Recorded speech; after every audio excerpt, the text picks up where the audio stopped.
ប្រុសមួយណាទៅធ្វើឲ្យពើបែកចិត្តពីបង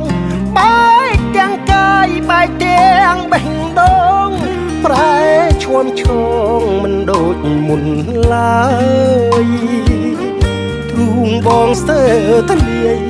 ចង់ទំលាយការពិតយូរហើយមិនដាច់អូនឲ្យខ្លួនគេគៀកកាយអូនមានប្តីហើយមិននៅទុំអ្នកណាក៏បានមិនដាច់ក៏ជា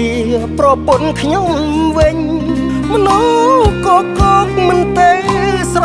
ឡាញ់ហេតុអីក៏ឆ្ងាញ់តែប្រពន្ធគេ